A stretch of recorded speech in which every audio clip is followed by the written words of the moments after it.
sosteneva per giungere ad un certo contrasto della povertà bisognerebbe arrivare al bene comune. Quindi per arrivare al bene comune ognuno di noi ha la responsabilità dell'altro, la responsabilità di condividere per aiutare chi sta faticando.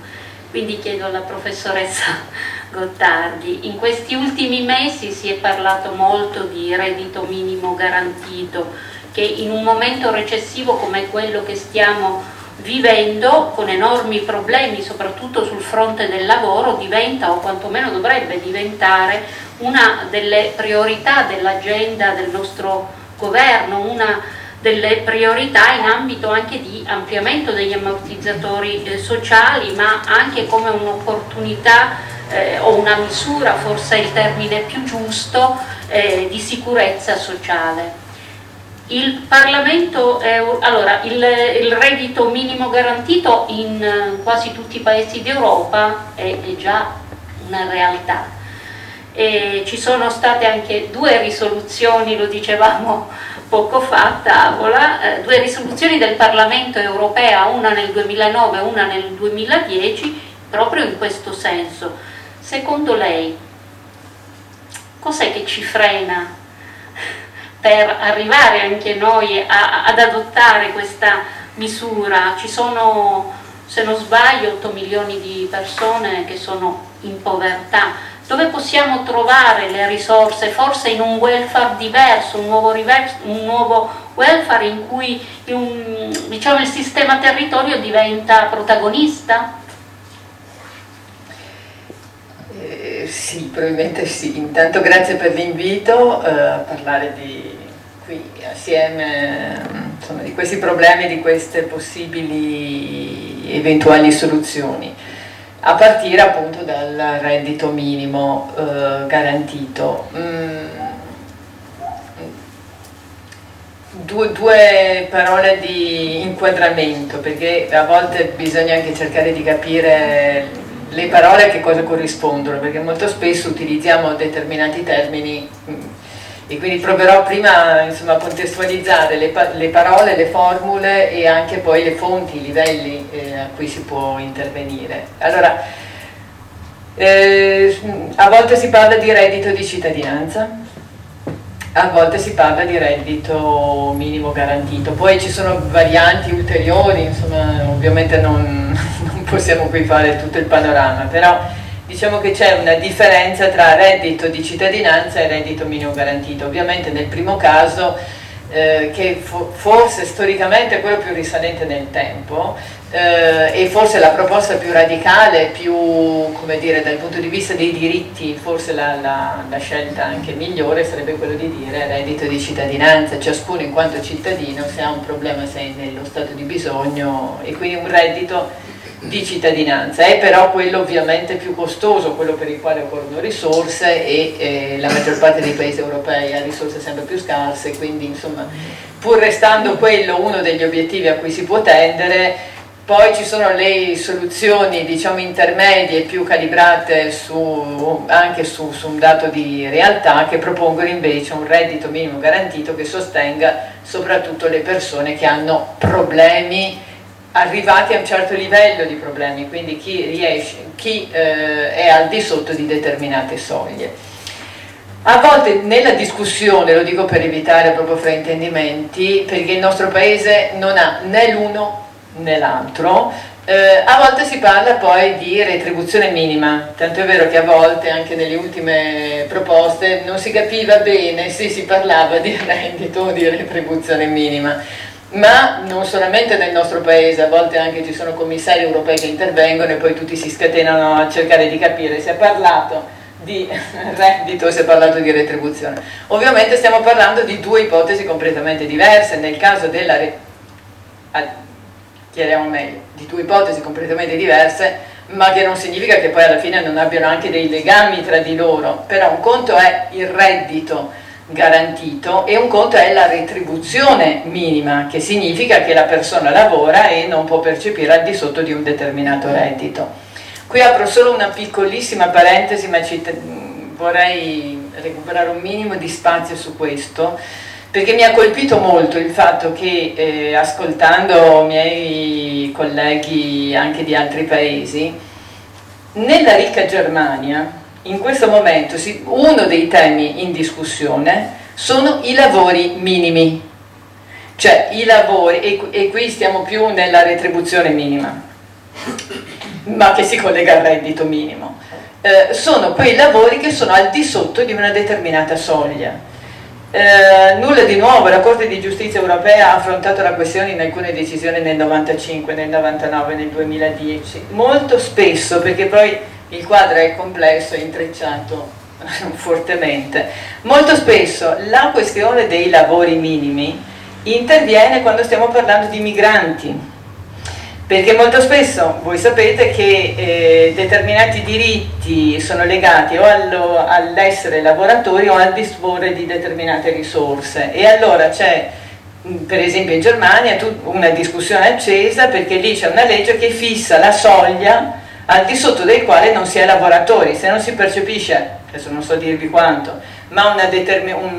se non si arriva a un certo numero di ore nel mese, non si arriva a un certo livello di retribuzione, non si è nemmeno lavoratori. Questo confligge per esempio con un'idea che è un'idea forte dell'istituzione dell'Unione Europea, che invece, insomma, è anche l'interpretazione del trattato normalmente ci fa dire che si va in quella direzione, normalmente si sostiene anche a livello di trattato che una persona è un lavoratore anche quando è disoccupato o inoccupato ma cerca lavoro. Quindi da un lato c'è una definizione molto estesa, molto ampia di lavoratore, che addirittura è la persona comunque attiva che cerca lavoro anche se non ce l'ha. Dall'altro abbiamo dei paesi, per esempio la Germania, che invece definisce che si è lavoratori solo al raggiungimento di una determinata soglia. Questo impatta moltissimo sul tema per esempio dei migranti, quindi della legittimità di rimanere in un paese o no a seconda se si è al di sotto o al di sopra della soglia.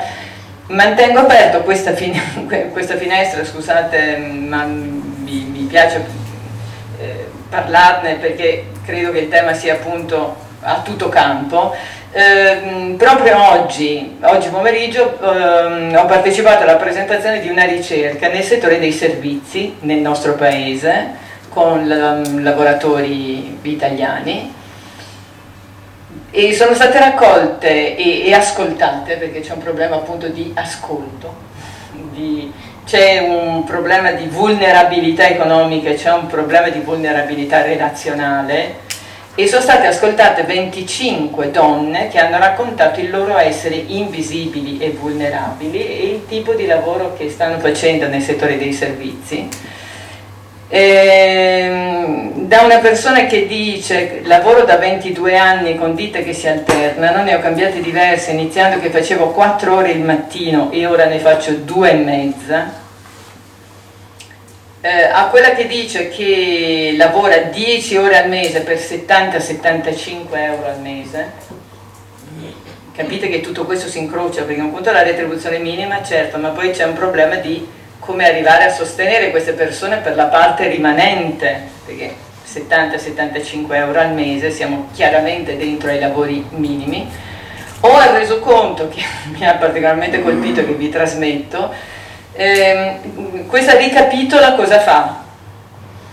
Dalle 6 alle 8:30 vado a pulire uffici, dalle 8 alle 11 2 volte alla settimana vado da una signora, dalle 11 alle 14 vado da un'anziana dove anche mangio, vado a casa, faccio qualche lavoro, vedo le figlie ma non la grande perché lavora anche lei, ma adesso l'ho fatta dimettere perché deve studiare per la maturità, dalle 15:45 alle 18:45 vado a pulire una scuola, arrivo a casa, la più piccola fa la cena, alle 21 sono a letto. Quindi sono tutti temi incrociati a proposito di povertà, perché poi c'è tutto il fenomeno ovviamente delle persone che lavorano e che sono povere, o delle persone che fanno 1000 lavori cercando di mettere insieme tutto per riuscire comunque a sopravvivere. Quindi anche il tema dei lavori minimi incrocia. Torniamo a noi. Tradizionalmente però si dice retribuzione minima da un lato, quindi la retribuzione minima che ha la maggior parte dei paesi europei, noi siamo uno dei pochi paesi a non avere retribuzione minima. Ovviamente quando parliamo di retribuzione minima parliamo di livelli di retribuzione infinitamente diversi, perché dipende ovviamente anche dal tenore di vita, dalle potenzialità. Si va dai 1.600 euro del Lussemburgo ai 200-300 euro di tutti i paesi dell'allargamento, quindi con scostamenti molto ampi. Poi c'è il reddito minimo garantito con moltissime esperienze di nuovo in tutti i paesi. Qui, se già non siamo uno dei paesi che non ha retribuzione minima, siamo, come ormai insomma, è abbastanza risaputo, siamo nell'Unione Europea solo noi e la Grecia a non avere il reddito minimo. Il perché? Perché una delle domande è anche il perché tra l'altro a fronte di esperienze completamente diverse ci sono documentazioni ricchissime, ricerche ricchissime che dimostrano come le esperienze nei vari paesi siano le più disparate, quindi si potrebbe anche cercare di capire qual è quello che si adatta meglio a un paese come il nostro.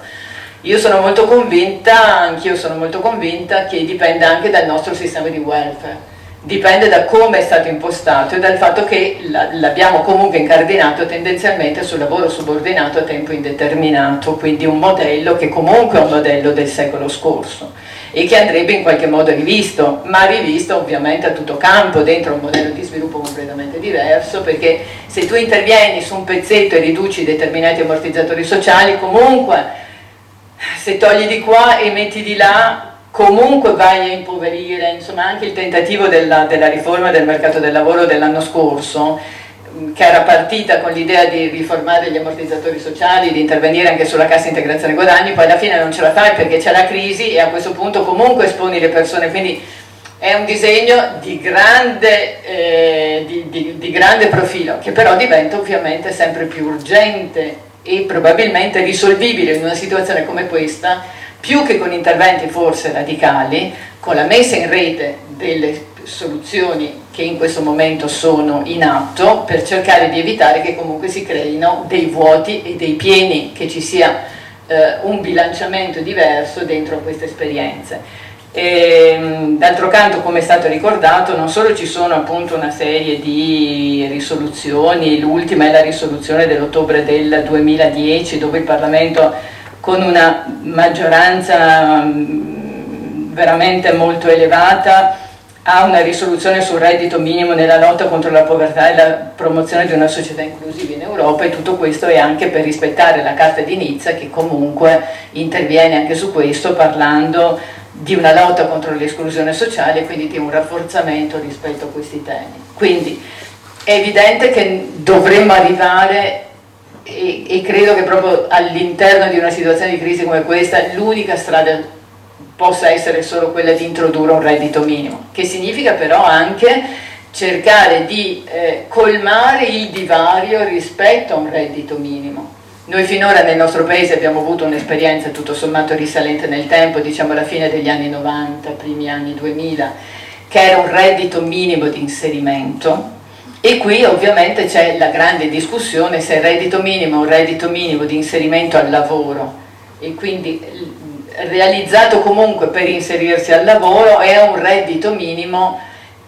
che comunque sia in qualche modo legato alla persona e al diritto della persona, insomma all'investimento sulla persona, senza che sia del tutto orientata e nettamente orientata rispetto al tentativo di trovare lavoro.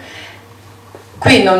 io credo che sia comunque giusto dire un altro elemento, introdurre un altro elemento, ed è che il nostro è uno dei paesi dove però c'è anche il maggior lavoro nero, il tasso di lavoro nero e il tasso di lavoro sommerso particolarmente elevato. Quindi non si può pensare di introdurre, a mio avviso, questa è un'opinione del tutto personale, però non si possono introdurre questi elementi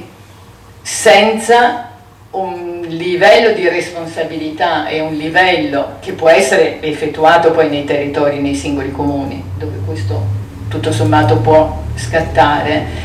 che è: io percepisco un reddito minimo, però non è che nel frattempo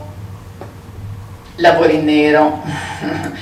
cioè mi faccio finanziare dalle finanze pubbliche, locali, regionali, dai diversi strumenti, ma nello stesso tempo allora occorre anche un controllo sociale rispetto a questo, perché altrimenti rischi di aprire una voragine che è una voragine priva di fondo. Quindi è chiaro che tutti gli interventi, insomma, il messaggio che vorrei trasmettere è che probabilmente noi siamo arrivati per ultimi, siamo arrivati nel momento della crisi, siamo arrivati a risorse sempre più scarse, o si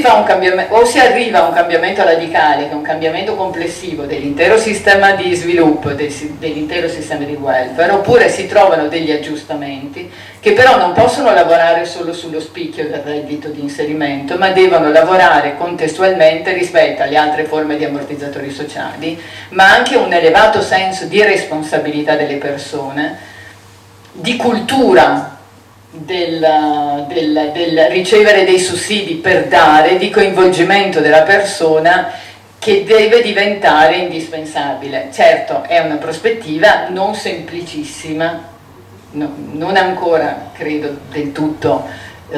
semplice, insomma sicuramente è un percorso importante, è un percorso da fare, un percorso ineludibile, ma che ha bisogno di un intervento non meramente economico, ma un intervento di contesto, di messa in rete e anche culturale.